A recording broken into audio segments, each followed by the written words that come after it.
Welcome everyone to this 14th lesson of the Motorsports Sponsorship Accelerator. That's if you're enrolled in the course. If you're joining us on YouTube, welcome also. I'm very excited to be here as this is my first video through this particular outlet. So before I go on, here's some context for both constituencies. If you're enrolled in the course, you'll note that it's 13 lessons long. However, as I said multiple times over its delivery, any additional content that I add is yours for free for life at no additional charge. Given the times that we're going through and we're about to go through, this seemed like a very appropriate video to make, even though I wish I didn't have to make it. But here we are, and I hope that it's useful for you. If you're watching this through YouTube, the Motorsports Sponsorship Accelerator is a course that I put together based on all my years of experience as a business school student, management consultant, engineer, lover of sim racing, lover of real motorsports, all of that. And the goal was very straightforward. Make the most in-depth and actionable course possible to help as many people as possible pursue their motorsports sponsorship goals so they can pursue their motorsports sponsorship dreams. I'm making this freely available because I really want to help as many people as possible, and I hope that you'll come away from this with some actionable tips. However, if you're not enrolled in the course, there will be a couple of things you're going to miss out on. I think you'll find them really interesting, and if you want more information, I'll leave links in the description below. So back to what's going on now. The situation that we're living in is not unprecedented, but it is serious. Tariff is really the buzzword for everything, and even if you're not following the news very closely, it is going to affect you. It is going to affect you in motorsports, and the question is not if it's going to affect you, but to what extent and for how long. The key to understand, though, is that people have been through this before. Even though it is going to be very difficult, there are ways that you can be proactive about maintaining your current level of sponsorship or even unearthing new sponsorship opportunities down the line if you are proactive. And it's my hope that I can help you do that with this video. So without further delay, let's just jump right into it. Really what this comes down to is how do you view a crisis? Or how do you view life generally? Are you a glass half full person or a glass half empty person? If you're a glass half empty person, you're likely to say that things are bad, there's nothing you can do, and you're totally hosed. If you're a glass half full person, you'll tell yourself that this is how things are and you just have to get on with it. And if you can do that, you'll survive and you might even find ways to take advantage of the situation in a way that benefits you. If you haven't taken the Motorsports Sponsorship Accelerator course, you won't know that this is a huge part of what I try and communicate. That is to say that we're all individually dealt different hands and it's up to us to make the most of those hands. Sometimes that hand of cards, to keep with that expression, is just certain attributes and qualities we're given. Other times it's just circumstances that happen to us in life, and we're about to talk about some of those circumstances here. If you haven't taken the course, you also won't know that I really like communicating in quotes and citations. And I suppose a classic one with regards to tough times would be something like, smooth seas do not make a sailor. But as I was trying to find something more motorsports related, this picture immediately jumped into my head. So that's the great Colin McRae in this picture on the left here. And to his right is his co-pilot, Nikki Grist. Shout out to all the ones reading the pace notes. We don't always keep them front of mind, but have to say that here. And they're here doing very Colin McRae and Nikki Grist things. And anyways, Colin McRae has a quote, which is that straight roads are for fast cars, turns are for fast drivers. And I don't think you have to think too hard to see how this would apply to going through difficult circumstances. In other words, it's very easy for someone just to floor the pedal and go fast in a straight line. But when things get tough, when the road gets twisting and winding, that's when the skills really come into play. And you see really who are the ones who are most adapted to going fast. And I suppose if you really wanted to add another quote here, which wouldn't be totally out of line, would be when in doubt, flat out. So the only way out is through. And so it's much better to do something than to just sit paralyzed with fear and not do anything. But I'm going to stick with this one. Remember, if you ever get stuck, straight roads are for fast cars, turns are for fast drivers. It's my hope that by the time we get to the end of this video together, you'll tell yourself that every slide added some value. So, in other words, every slide led you to think about something a little bit differently than you had before. But if you asked me to pick out just one slide and say, this is the one I want you to pay attention the most to, it would be this one.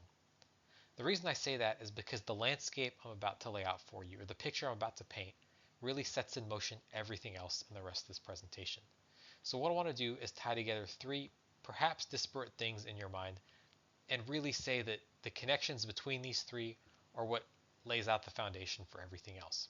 I want to talk specifically about costs in racing, revenues in racing and how that affects sponsorship, and then layer in tariffs on top of that. So let's talk about costs. It is no secret that racing has always been expensive. It is, however, an open secret that because racing is expensive, paid drivers and just paying to race are a huge part of motorsports generally.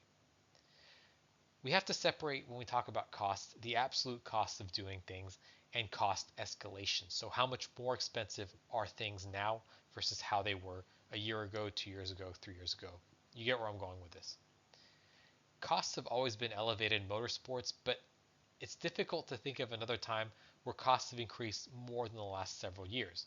Of course, you've had COVID, and now we're talking about tariffs. But let's just set that aside for now and talk about cost escalations in baseline times. So when I talk about cost escalations in motorsports, I'm really looking at three different things. First, I'm looking at what's called nominal inflation. I don't want to get too much into this, but nominal inflation is something that is healthy in a functioning Western economy. And I say Western because that's the one I have the most experience with. Now, in a Western economy, central banks want some measure of inflation, and 2% tends to be the target that they aim for. So 2% inflation is the baseline. Everyone deals with it. It's really not something that is that drastic. It does become, however, an issue when inflation gets out of control. And this is something that we've seen coming out of COVID, and there's still some remnants of that in the supply chain. It's not, however, the largest driving factor, at least for now, because some of that COVID-induced pressure has been receding. So that takes us to the next element of cost inflation, and that is basically going to be regulatory changes. Now, when we talk about regulatory changes, we get to an economic concept called switching costs. And switching costs are a way of putting a framework around something that you're probably well aware of, even if you couldn't verbalize it properly. So a great example, the one that I heard often in business school, was think of the cost of switching from an Android phone to an Apple phone, or vice versa. There'd be quite a lot involved in doing that, and racing teams face the same thing. Anytime regulations are drawn up, whether that be for safety reasons or perhaps to make the on-track product better for fans, there are switching costs associated with that. And that's even in a case where you're down tuning. So there are definitely cases where teams, or rather the overarching association, might want to, for example, lower speeds on track for safety reasons. Well, that comes with a switching cost, and that can lead to cost escalation. So we've talked about nominal inflation, we've talked about regulatory costs. Now let's talk about supply and demand pressures. Motorsports racing is hugely popular now, whether that be Formula One, endurance racing, several other series as well. The feeder series, notably for all of these series, are very popular, and that leads to supply and demand pressure. Because of regulations, because of just manufacturing capability, a lot of the equipment and goods and services that are required to go racing come from a relatively limited number of manufacturers, and those manufacturers will follow the laws of supply and demand. So as there is more demand on this manufacturing capacity, prices will go up. So with these three components, the nominal inflation, the regulatory change, and the supply and demand pressures, you end up in a cost environment that is highly inflationary. Here's how that ties into revenue and sponsorship. Of course, as it becomes more expensive to go racing, you are going to be asked to provide more upfront. So the cost of a racing seat goes up, and that means that you're going to have to work for more sponsorship. So either you're going to have to source more sponsors, or you're going to have to ask your existing sponsor base for more sponsorship support. That's difficult for you already. So I now want to tie in the third element of this, and that's tariffs. Now, tariffs, even if you haven't been following the full story, are going to have an impact on you and your motorsports dreams. The question is not if, it's going to be when, for how long, and to what extent. Now, here's the thing to keep in mind about tariffs.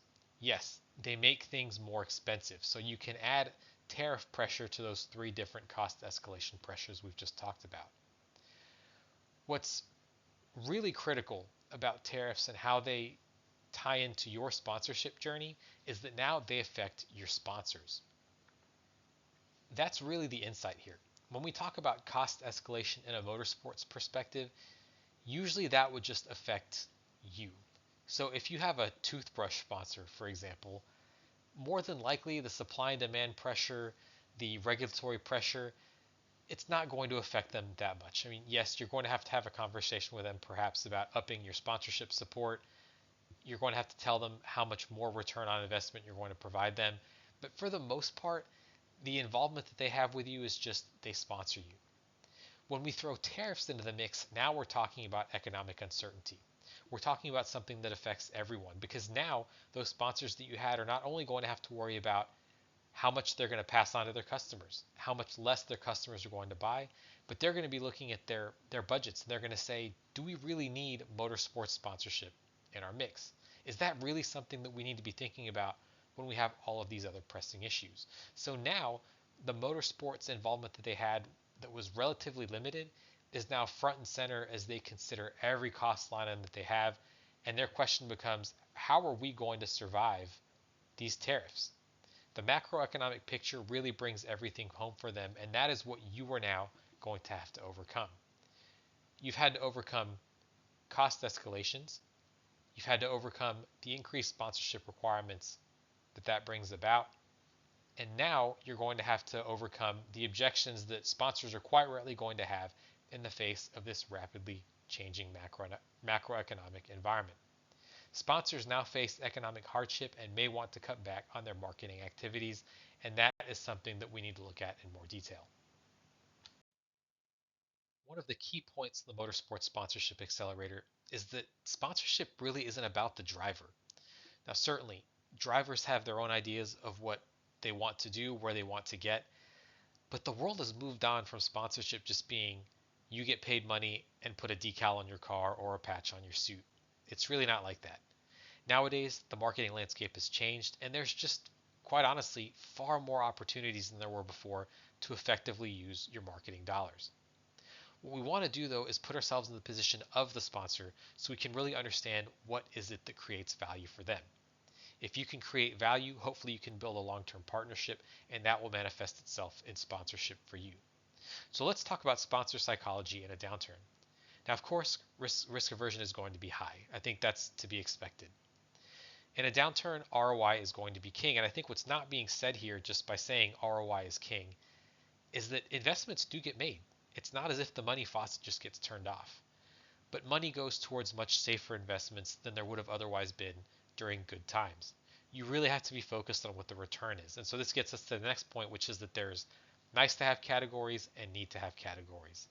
My feeling is that if you're in motorsports sponsorship, that is going to be under nice to have for your sponsor. That's not to say, however, that you can't move towards need to have. If you can consistently generate value, sure, what would be the argument against keeping you? But you have to make that case, deliver on it, and then keep reminding them that you are generating value. Otherwise, it's going to be very easy for them just to see you as a cost line item. Really, this is the key mindset shift. In good times, you may have sold the dream, the lifestyle, the association, but in tough times, you need to sell the outcome. Your goal is to be seen as a partner who helps generate leads, builds loyalty, or reinforces internal culture. Now, of course, this is not an exhaustive list. Really, what it comes down to is creating value. That means being outcome driven and laser focused on the sponsor's actual needs. There's a quote I refer to a lot in the Motorsports Sponsorship Accelerator, which is seek first to understand and then be understood. And that comes from the book, The 7 Habits of Highly Effective People. It's something I repeat to myself all the time. What you need to make completely sure of is that you absolutely understand what your sponsor's problems are. What are they facing? What are they facing now? What will they be facing in the future? And if you can help move that needle for them, you will build that relationship, you will keep them on, and hopefully you might even get more than you would have otherwise in a normal time because you're there for them during the tough times. So your goals as a sponsored entity are as follows. Of course, you want to protect the relationship. That's obvious. You don't want to lose any sponsorship at a time when costs are increasing and your need for sponsorship is actually growing.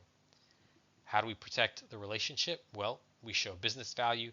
How do we do that? We become a growth partner, and that is what we're going to cover in subsequent slides. Somewhat related to this idea of sponsor psychology and nice to have versus need to have is that in my experience, marketing is a primary target during a downturn. You may not be aware of this, but you do have to understand why this is the case so that you can most effectively really kind of fight back or at least push back on that objection and position yourself as a driver of value. So during a downturn, many companies instinctively cut marketing first because they view it as a discretionary expense with outcomes not tied to short term sales. I've seen this all the time. There are certain punchlines to corporate jokes, and look, I get it, it's lame, but a lot of the times, marketing is the punchline. It's seen as something that's nice to have, and when times get tough and you need cash flow, it's almost always the first on the chopping block. Marketing's intangible results make it vulnerable, especially when leadership prioritizes functions like production or logistics that show immediate ROI. It's not always the case, and I'm going to get to that in a second. But cutting marketing is counterproductive. It drives visibility, trust, and sales. In other words, going back to that second bullet point, okay, you keep production and logistics going, but what are you actually selling? Marketing is the thing that keeps you visible in people's minds. How are they going to buy your products if you're not constantly top of mind? In a downturn, they might assume that you're actually going out of business or you've already gone out of business. So why would you not maintain that relationship with your customers? That relationship that you worked so hard to build in good times. Remember, marketing is about creating positive associations between your target market and what it is you're selling. You want them to see your brand, your logo, and instantly think, reliability, precision, high tech, whatever that is. Why would you seed that? It's only going to be more expensive to try and build those links up in the future if, in fact, you're able to get through the crisis. And what if your competitors have taken the move, taken mind share, and taken market share from you? The truth is that downturns are prime opportunities to gain market share while others pull back, often at lower cost. And this is what I want you to take away from this. Marketing is a primary target during a downturn because it's reflexive. It costs money, it doesn't generate immediate sales, we should get rid of it.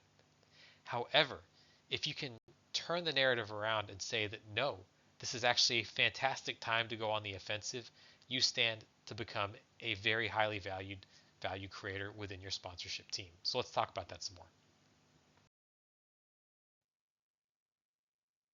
I want to illustrate this idea that you can take a crisis and turn it into something positive with an example that, on one hand, could seem pretty niche, but on the other, really isn't, especially if you're into motorsports.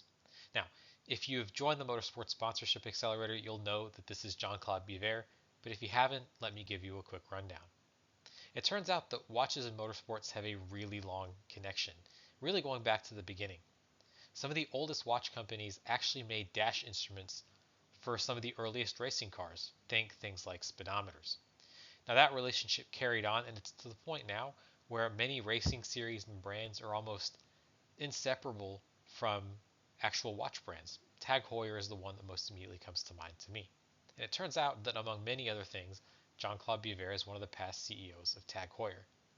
On a larger scale, though, you can almost credit him with saving not just the Swiss luxury watch industry, but the whole luxury watch industry itself as we know it today, and perhaps even just the luxury watch industry as a whole. Here's what happened. Prior to the 70s, watches were just tools. People used them to know what time it was to go about their daily lives. Yes, there were some luxury examples, but for the most part, these were just appliances.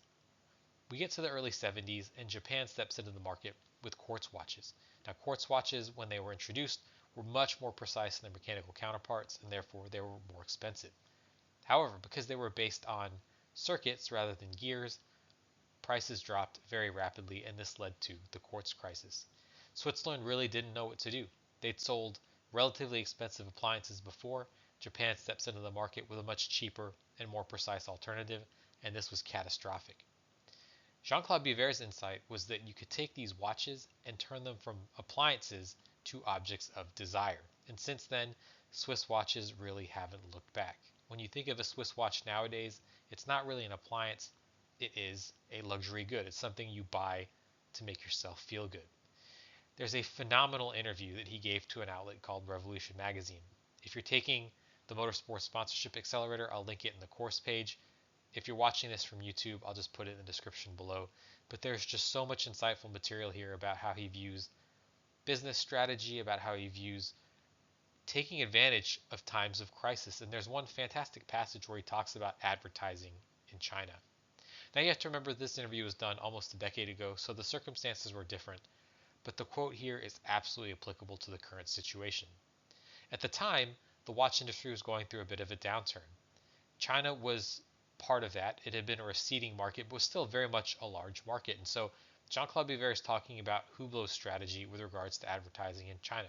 He said, quote, "We are investing so much, we are investing like never before in China. Number one, it's an opportunity, and number two, what is happening now is everybody takes the money out of China, goes and puts it in America where our voice is becoming much louder.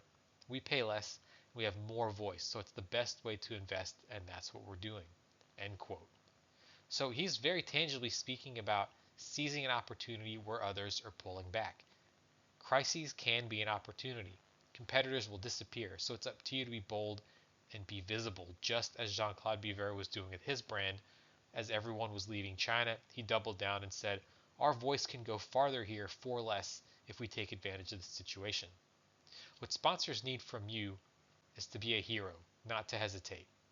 If you're portraying to be someone that goes for that gap on the racetrack, you should be willing to follow through on that in real life and create value where others may be shrinking. It is your chance to step into that void, become a value creator, and hopefully reap the rewards from that in terms of more sponsorship, both through the crisis and afterwards. At this point, we've set out the landscape in terms of rising costs, increased sponsorship requirements, and the macroeconomic uncertainty that tariffs create. We've also talked about one example of someone taking a crisis and turning it into an opportunity. And now, very much in line with the mission for the Motorsports Sponsorship Accelerator, I want to talk about actionable steps that you can take to prepare now to get your sponsorships on as solid a foundation as possible. Arguably, the most important one is to hone your communication strategy. On one hand, this is relatively simple to talk about. On the other hand, it's actually quite difficult to do. Effective communication is not something that's absolute. It really is relative to the sponsor that you're speaking with. So some sponsors are very high touch. They want constant updates. Others less so, and may want to be even less so as we go into the current environment, because they're just going to have more difficult and more pressing things to take care of. So it's really up to you to feel out every sponsor and understand what works best for them. Once you've done that, though, it's extremely important to follow up on that strategy and be proactive. You always want to ask, be upfront, and never assume that just because you're not hearing from someone, especially in these difficult times, that they're doing well. You want regular check-ins and not just at invoice time. In fact, that is going to be one of the quickest ways that you can turn someone off. Again, put yourself in their position. Imagine that you haven't heard from someone in a long time, and you get a bill, and you're struggling now to deal with everything else that's going on in the world. You're very likely to say, "I don't need this anymore," or at least ask yourself the question, is this something that I need? So remember, silence kills deals, and sponsors need reassurance. All of that comes through communication. Make sure you're checking in regularly, not just to ask for money, but to offer ideas and insights. And this really goes to the core of what sponsorship is. It is not someone giving you money to go race. It is you creating value for someone and then using part of that value to fulfill your motorsports dreams. Make sure you ask how they're doing. Remember, sponsors are people. Organizations that sponsor you are made up of people. They're going through difficult things just as you are, and the more they like you, the more likely they are to stick with you. So just ask how they're doing. Offer to adjust to fit their situation. Relationships built on open communication are much more resilient on those that basically boil down to pay me money every quarter so I can go race. It just does not work that way. And so the more upfront and the more targeted you can be with your communication, the better off you are down the line. And it's much better to understand what this communication strategy is before things get really difficult than it is to try and deal with it when your sponsors are in crisis mode. If effective communication is the first pillar of managing sponsorship relationships through a downturn, the second one is being prepared to go above and beyond. Sponsorship is a client service business. You have to have a spirit of service in normal times, and that counts double or triple in times of crisis such as the ones that we're going through. If clients are going to be looking at every line item on their financial statements, it's really up to you to fully justify the space that you occupy on that financial statement. So adding business value internally can go a long way towards creating lasting goodwill that can get you to your next race. The opportunity here is that really the only limitation is your imagination. Almost anything goes. Content for internal newsletters can be great. In-office appearances to boost employee morale can also go a long way. You just want to be able to give teams something exciting to latch onto. Remember, you just want people to like you. And the way that you get them to like you is to stay visible and to make them feel good and just give them a little bit of relief from what they're going through in their day to day. And I know it sounds trite, but even if you don't like racing, who doesn't like a race car? Who doesn't find a race car driver exciting or interesting to be around? So if you can leverage all of that, just a little bit of extra time can go a long way towards creating those lasting, warm relationships. Many drivers forget that sponsors are companies made of people.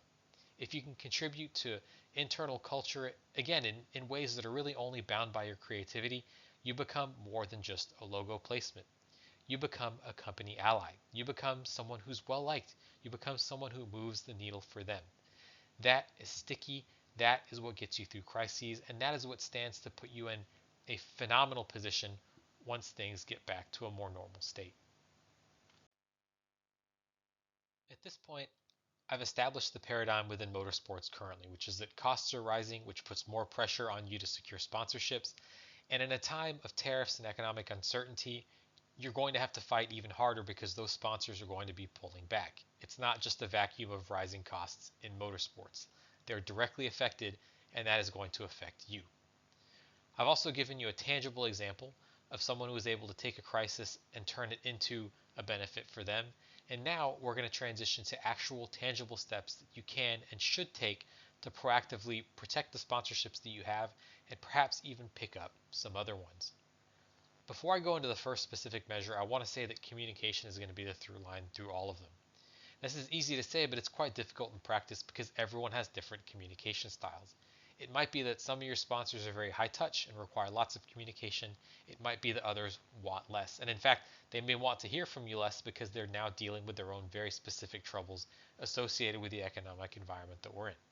So it's going to be up to you to really feel out what it is that they prefer. But regardless, you're going to have to communicate and communicate effectively on the questions of ROI. And on that first point, we get to the first measure that you can prepare now, which is reframing your value proposition. You want to go from impressions to conversions. Again, it's about ROI, it's about how you can move the needle. So it really should be about asking the question or really making the case, we help you sell more. Hopefully at this point, especially if they're your sponsors, you've understood what it is that you can do to help them sell more. You know what that is for them, what it is that they value. And so now it's time to move to action. We understand you, we help you sell more. So you really want to focus on audience targeting and engagement. As I've said earlier, downturns are not the time for soft benefits. Instead of saying something like, we'll put your logo on the car, say, and then follow through on, we'll help you reach 10,000 targeted motorsports fans with purchase intent. Instead of bragging about followers, and that might have been what helped get that sponsorship in the first place, you now need to have the rubber meet the road and show how your audience overlaps with your sponsor's customers, because this precision is what keeps deals alive.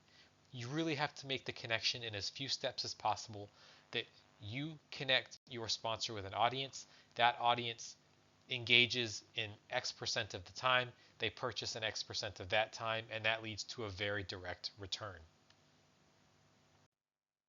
Something else you can do to prepare now is to adapt your offerings. It is extremely likely that when things take a downturn, your sponsor is going to want to have a very uncomfortable conversation with you. Remember, we talked about marketing being first on the chopping block? You're going to feel that. And the best way to prepare is to adapt your offerings up front, because what you don't want to do is lose your sponsor. It's much better to take a drastic hit in sponsorship than it is to have to then go reacquire them when times get better. They may have moved on from motorsport sponsorship. They may have found someone else who kept them in a warmer position than you did. So it's very important that you keep them on board with you as a sponsor, even in a small capacity. What you want to do is use scope as a value lever rather than taking a cancellation. Scaling back creatively is definitely something you should think about. Perhaps you want to bundle services. In other words, something that you offered as a paid extra before is now just free. But the important thing is keeping the presence alive. Don't let a we need to cut back conversation turn into a cancellation.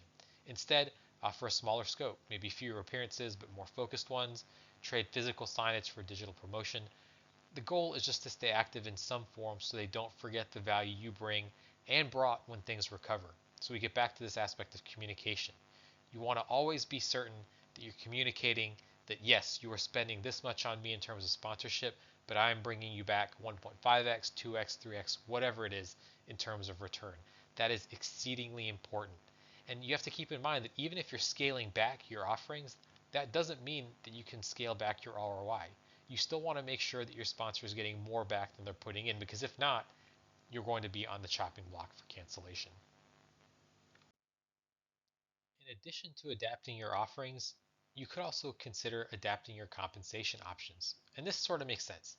If your sponsor is in a constrained cash flow environment, it's much better to have them adapt to you and perhaps compensate you in other ways so that you can keep that relationship warm than it is for them to say, we have no cash to pay you, and then that relationship goes cold.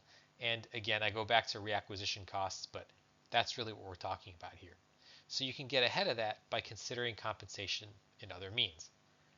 Look for non-cash contributions. So for example, tires, fuel, expendable parts. These are all great candidates for being compensated in other ways. Now, some sponsors just may not be able to do this, but this is the time to get creative.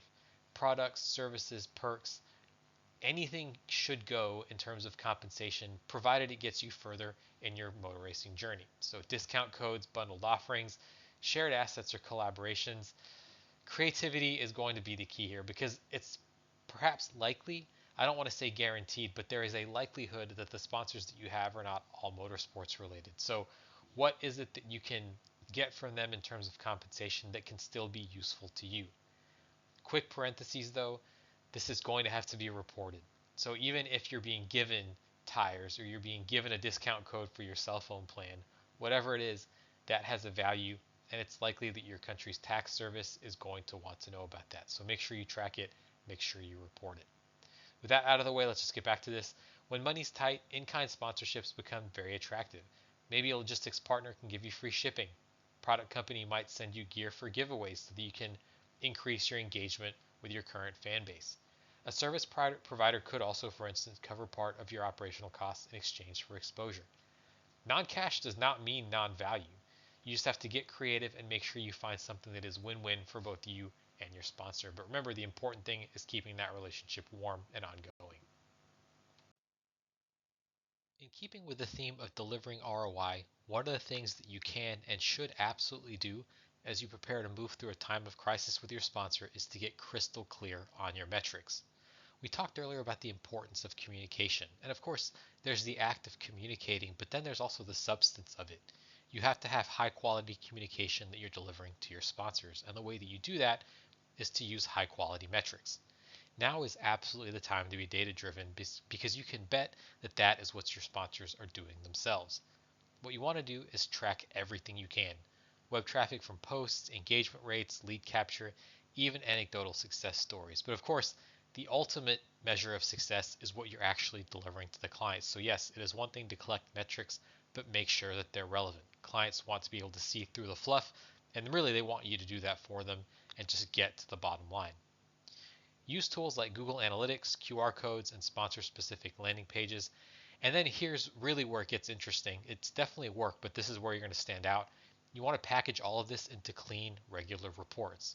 So let's imagine, for instance, that you have a sort of newsletter or email list or report that you send out every week, 2 weeks, month, whatever it happens to be to your sponsors that has everything automated, nicely packaged. It delivers the important facts, maybe even summarizes the highlights. That creates value. That's less work that they have to do. It shows them that their money they're putting in has a return, and it shows you're a professional. So it will take time to get to this point, but it's going to make you look good if you can actually get there. What you want is for your sponsors to say, we know exactly what we're getting from you and how we're getting it. If you can eliminate all the headache and all the uncertainty, it's going to go a long way towards keeping that relationship warm. As I've said earlier in this presentation, and as I'll say often as I talk about sponsorship in motorsports, seek first to understand, then be understood. You want to make sure that your metrics, or the ones that you can affect, tie as closely as possible to what your sponsor values. So going back to this idea of a regular report, rather than just putting something together, it'd be good to maybe run it by them and say, this is what I'm thinking of doing. Would this interest you? And if not, work backwards from that to get to a format that they're comfortable with. On On one hand, all of the behaviors that we've talked about are generally applicable to business. I mean, it's very hard to say that there is not a case where you shouldn't talk effectively with your sponsors. However, on the other hand, you could also make the case that they're very tailored to keeping your sponsorship base happy. But as we prepare to go into a downturn, it's also a great time to prepare to diversify your sponsor base. If, for instance, 80% of your support comes from one organization or one person, you are hugely vulnerable when things take a downturn now, or as we enter future downturns that come up after this one, because unfortunately, things are cyclical. And this really isn't about surviving this one downturn, it's about making ourselves strong for all of the ones that come after that. So you definitely don't want to lean too hard on one sponsor. This is also a great time to showcase and develop your business acumen because in times where things are tough for most businesses, they tend to do well for other businesses. And this is what we call recession resistant or reverse cyclical sectors. Things like discount retail, the automotive aftermarket, entertainment, alcohol, energy drinks. You have to put yourself in the position of consumers. When things aren't doing so well, all they want to do perhaps is curl up with a Twitch stream or have a cold beer. And you know what? There is nothing wrong with that. We are not here to judge. This is all about seeing where the value is and going after that. I would tell you though, if you're going to go after these particular sectors, think about some of the possible repercussions. Let's imagine that your fan base tends not to like drinking or gambling, for instance. Now, I have no problems with either of them, but your fan base is what drives value for you. So you don't want to alienate them for a potential short-term gain. It's much better to stick with the established group that you have. Same thing goes for your sponsors. Let's say you have a sponsor that has a very clean image. They may not want their logo next to that of a gambling company. So think about that. Also, one thing to keep in mind is that this is a very non-exhaustive list of recession-resistant sectors. For the Motorsports Sponsorship Accelerator, I put together a custom AI just for motorsports sponsorship. So this is a great time to ask it, what are some sectors I can think of going after for sponsorship if the economy takes a downturn? So remember, now is a great time to assess your risk. And if all your sponsors are from one sector, you are absolutely exposed. And I would say that going back to these generally accepted practices, it is always good to assess your risk. I would say that every quarter, for instance, you should be sitting down and really understanding in your sponsorship portfolio who is happy, who is not, who's at risk of dropping, and then what the relative weights of those sponsorships are in your portfolio. Because if you're only managing crises as they happen, you're exposed. And that's not from being sector exposed, that's just from neglect basically. So it's always a good time to assess the risk of your sponsor portfolio, and it's even more crucial that you do that as we prepare to go into a downturn. So as we've talked about, what you want to do is add companies to your portfolio that actually benefit during tough times, such as budget brands, at-home entertainment, anything that's really tied to escapism, but make sure that you ask the AI for more ideas and always think through what the possible repercussions are if you take some of these unconventional sponsors. These are sectors that double down on marketing to win market share. Look, if you're a gambling company, that's what you do. You gamble. So when things take a turn for the worst, you put all your chips on the table and you see what happens. So these are areas you can look at. Just go into it having done your research with a clear head and try not to alienate the sponsors that you have, because remember, we're all about maintaining relationships. So losing one to gain another, you didn't really gain anything on a net basis. So think about that, but definitely do take this as an opportunity to open your mind, diversify your sponsor base, and hopefully make your sponsorship portfolio that much stronger in the long term. In the spirit of making the Motorsports Sponsorship Accelerator as actionable as possible, I've created this sponsor engagement scorecard. And this is a way for you to easily and at a glance see what the health of your sponsorship portfolio looks like. So this is a great exercise to do every quarter, for instance, to make sure that all your sponsors are well taken care of and happy. Now, having said that, you would definitely not want any of them to see this, because while I've tried to make this as objective as possible, there are some questions which are relatively subjective, and you just wouldn't want to see sponsors seeing that information. And also, in the spirit of making everyone feel extremely valued, you would not want someone seeing their 10th on the list and thinking that they're 10th least important to you. Now, this is a really fine point to make, because the list does actually require you to rank your sponsors. So however you define value to you, you rank them from top to bottom. That is not to say that any one of them is not important, because they will all play a part in furthering your motorsports dreams. However, it's very clear that if you have a sponsor that's flashing red at $1 million and a sponsor that's green at 10,000, you're probably going to want to work on the $1 million sponsor. So getting to how this works, there are full instructions in the workbook, which is only available to enrollees in the course. But essentially what you will do is rank your sponsors, and then I have 16 questions over 4 different dimensions. You rank those from 1 to 5, 1 being the best, 5 being the worst, and color coding will appear depending on what value you end up with. So you have high values will be green, medium values will be yellow, and then low values, which you need to pay attention to, will be red. Because this is segmented, you can really focus your efforts on the areas that need work. So why focus on communication if really value delivery of your sponsorship agreement is where the problem lies? This is something you can do periodically, and if you really want to get fancy, you can rank the progression for each different sponsor over time. So the idea is that if someone starts at red, you get them to yellow very quickly, move them up to green, and then keep them there. If you want to check this out, this is available on the lesson page for Motorsports Sponsorship Accelerator enrollees. And for everyone else, as I said, if you're interested in finding out more, click the link in the description for more information. Let's round out this lesson about turning a crisis into an opportunity with a second example, but this one directly focused on motorsports.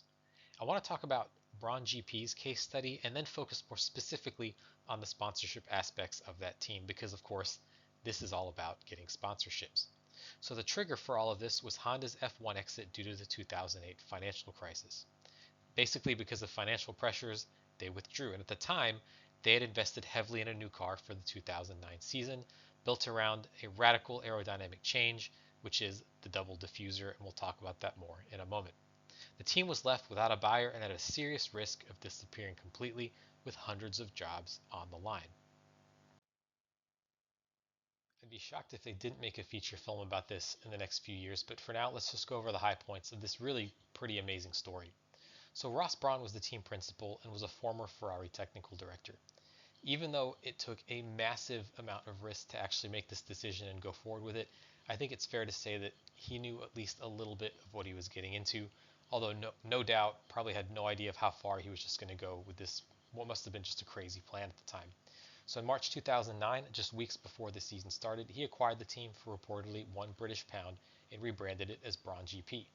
Now, despite Honda's exit, the team was allowed to keep the new car, Honda's facilities, and had a significant technical head start. The secret weapon, this technical head start, lay in the double diffuser, and this was the product of a really controversial reading of the 2009 rulebook. And just a quick aside here, I'm reading a book now called The Formula, which retraces the history of Formula One. And Formula One is quite specific in the sense that there aren't many other sports that tear up their rulebooks every couple of years and tell teams basically to start over. And a lot of the innovations that you find in Formula One come from very smart people with extremely pointed knowledge in their fields, looking at these rules and saying, I think we can get away with that. Further along in the book, Bernie Eccleston is quoted, and this is in regards to his business dealings, as saying something to the effect of, people want things to be clear, but a lot of times it's better that they're not clear. And I think that really gets to the heart of what was happening with this double diffuser, and then of course everything that happened after that. In any case, this design created significantly more downforce and gave the car a massive early season advantage over the rest of the field. And really, if you go look at their performance early on in the season, it's quite amazing. I would imagine that people at the time would have been surprised just to see the team make it to the track, given the turmoil and how fast things had to come together. But really at the time, only Toyota and Williams had similar interpretations. Now, crucially, Honda's engine was no longer available, so Braun GP struck a last-minute deal with Mercedes to supply power units. This is another point where things could have absolutely fallen apart. An F1 car is a finely tuned instrument, and for a component so crucial as an engine to have to come together in such a quick manner with the rest of the car is pretty amazing.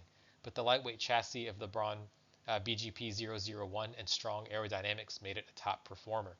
And it was a top performer to the extent that the team actually won the Drivers' Championship with Jenson Button and the Constructors' Championship. So think about that.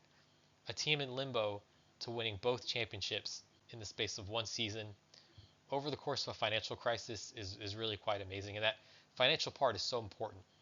Sponsorships are the lifeblood of F1, and to pull that part together, and we'll cover that in just a moment, was amazing as well. So everything just worked out absolutely perfectly, and you really have the fairy tale ending to what I'm sure will become a movie at some point down the line. So at the end of 2009, Braun GP was then sold to Mercedes-Benz, and that of course formed the foundation of the powerhouse that we all know throughout the 2010s. And actually Ross Braun stayed on as team principal and played a key role in building this team up. And I would just say that as an entrepreneur, it seems a lot like entrepreneurs aren't necessarily satisfied with doing it once, because once can be interpreted as a fluke. And so Ross Braun staying on and actually recreating this success and really launching this team to become a powerhouse really is quite amazing. And I think Ross Braun will absolutely tick that box of saying, no, this was not a fluke, and recreated that success. And the lessons to take away from this are a nice summary of really everything we've covered so far. First is that preparation meets opportunity. That gets you luck. Honda's 2009 car was ahead of its time thanks to early investment, and Ross Braun, through some timing and risk taking on his part, inherited that advantage. Also, innovation wins. I want to go back here to what Jean-Claude Biveris said before, and I think it might have been in that same interview that I'll link you to, where he says, if you were first, you were different, and you were unique, you will win. In this particular case, that is certainly what happened with Honda and eventually Braun GP's car. In this case, the double diffuser innovation delivered a significant legal competitive edge. But I would also say, and this goes back to the history of F1 that I'm reading, a lot of this innovation that comes through in F1 comes from these legal sort of loopholes that are found, but you need the knowledge to get there. So this is something I'll probably talk about in another video, but the learning element in motorsports is so key because you don't know what you don't know. And the way that these loopholes are found is basically where experts in their fields pore over these rule books and say, I think I can get away with this. But you can't do that if you don't have a foundation of knowledge to start with. So I would say there's this box where we're talking about innovation winning. I would say that the corollary or the subtext to that is that you can't do that if you're not always immersing yourself in the field. So I'll talk about this later on in the future, but the takeaway for now is take risks, but of course you can't take the risks if you don't have the education to do that. Always stay on top of what's going on in the industry. Moving to the next lesson, leadership does matter. Ross Braun's technical vision, calm leadership, and strategic risk-taking were essential to the turnaround.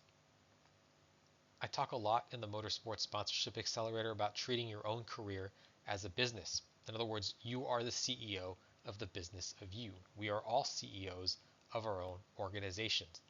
All of these skills that are talked about here, whether they're technical vision, calm leadership, strategic risk-taking, these can all be developed if you don't look at yourself as just a driver. And in fact, if you want sponsorship support, you have to look at yourself as a business because that's what you are. You're most likely in B2B transactions with other customers to whom you're providing value. So leadership does matter. So does treating your career as a business of which you are the CEO. And then finally, this is the heart of all of this, crisis can lead to opportunity. Without the financial crisis, Braun GP likely never would have existed.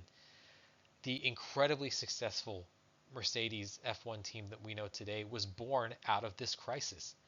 And there are people who might be relatively anonymous today who will come out of this potential downturn looking like absolute rock stars. And these are the ones who had the knowledge to act and the bravery and courage to act as well. So my question to you is, will that be you? Well, it can be if you take the proactive steps that Ross Braun took during this crisis and then acted on to turn that into Braun GP. I take a keen interest in motorsports sponsorship, and as soon as I started researching the Braun GP story, it became very clear to me that sponsors were going to just be absolutely pivotal in this. In fact, it's worth mentioning that the Wikipedia page for Braun GP actually has a sponsor section, and I don't think that's by any kind of happenstance.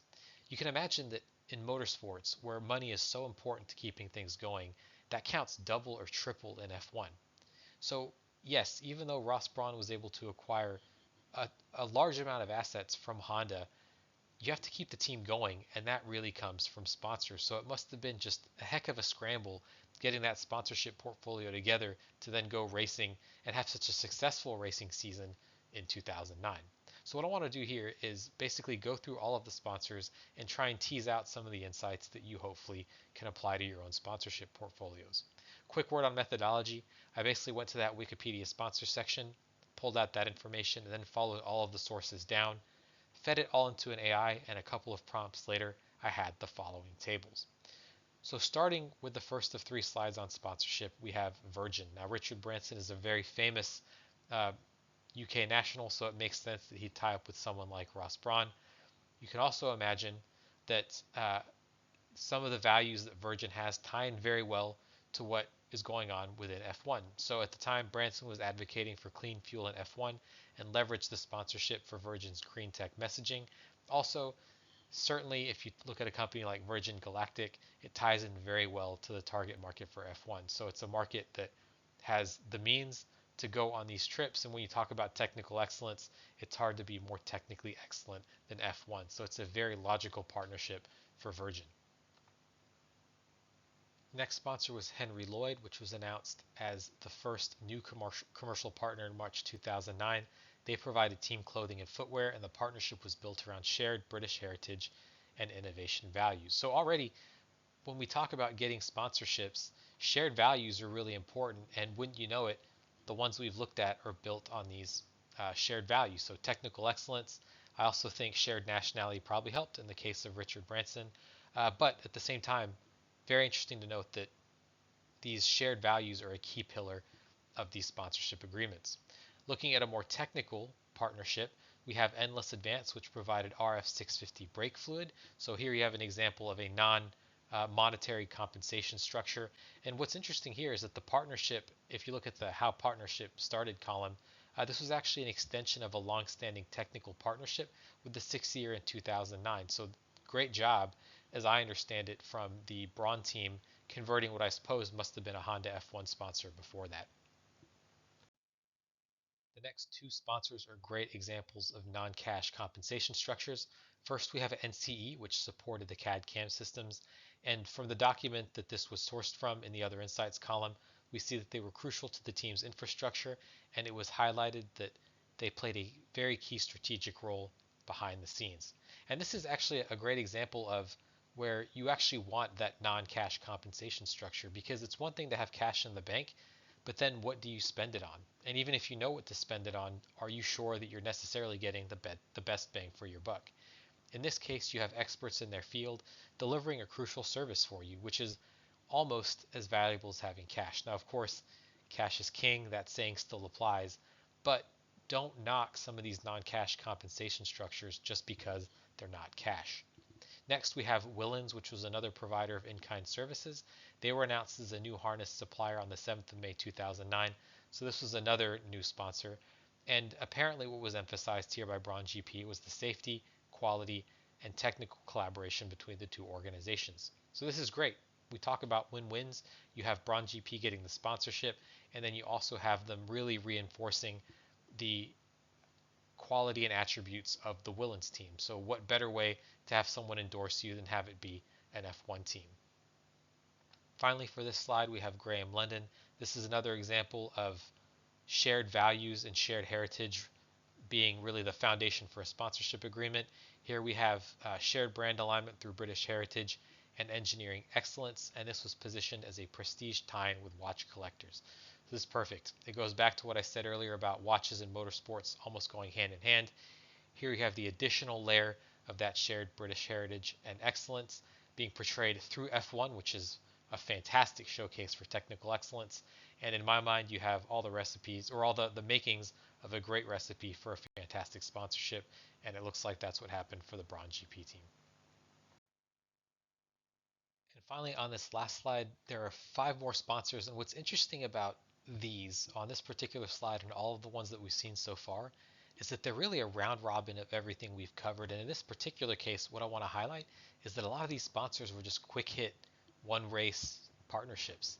So we talked about earlier in this presentation about being flexible and about maybe stepping back your involvement, because some involvement is better than no involvement.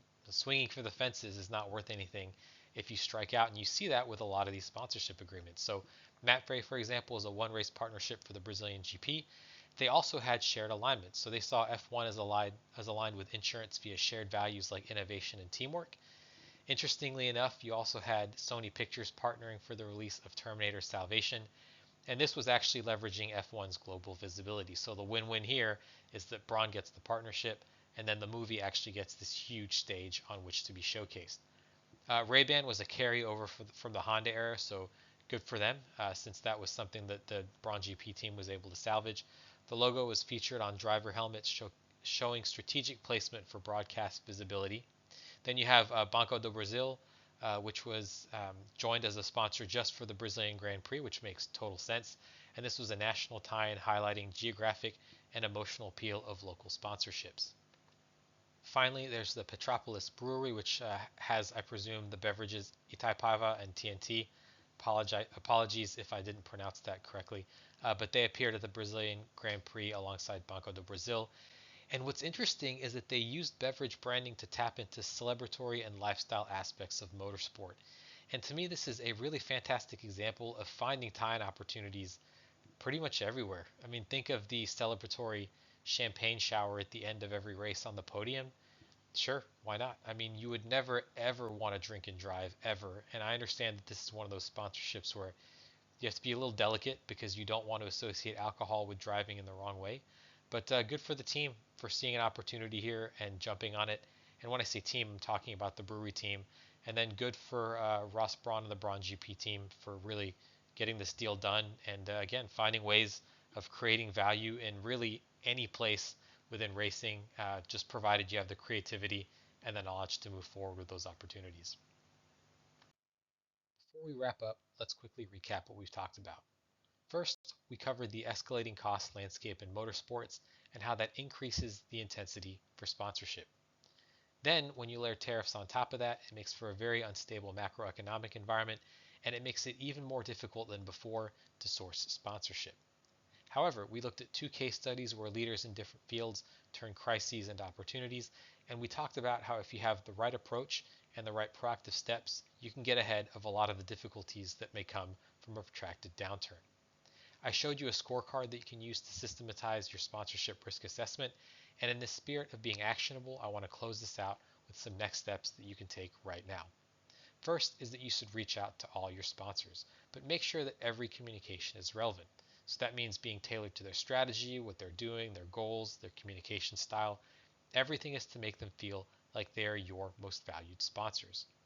Also, although I wouldn't necessarily use the word upsell because we have talked about having to scale back, you can still offer a brief pitch for different services. For example, you can say something like, I think tariffs will eat into your margin. I can help you bring in revenue. Of course, don't quite put it that way, but I think you get the idea of where I'm going. What you want to show is that you're informed, that you're proactive, and that you're there willing to lend a hand. Also, begin a quarterly sponsor scorecard. For you, this will answer the question, how are you faring with your sponsors? For your sponsors, it will basically allow you to track, again, without showing them the scorecard, what their metrics are, and always tying your offerings back to those KPIs. So this is a great place where you can actually increase the functionality of that scorecard. You can have it calculate and track the different metrics that are important to each sponsor. So then when someone asks you, what have you done for me lately? At the same time you've gone racing, you can have an answer ready right away to send to them. Also, it'd be great if you could identify two recession-proof prospects. Make sure that you can offer a well-tailored value proposition. So even though this is maybe a different track, metaphorically speaking, than you're used to racing on, you still want to make sure it's a track that allows you to win. So the same steps will always apply to the sponsors that you would pursue in better times. This means having a very well-tailored value proposition in terms of the service you offer, the return they can expect, and anything else that can make this a win-win proposition. Also, make sure that you double check that if you have any major existing sponsors, that there is no conflict when bringing in some of these new prospects, and that also applies for the current engagement base that you have with you. For example, fan base at the track or via your various social media channels.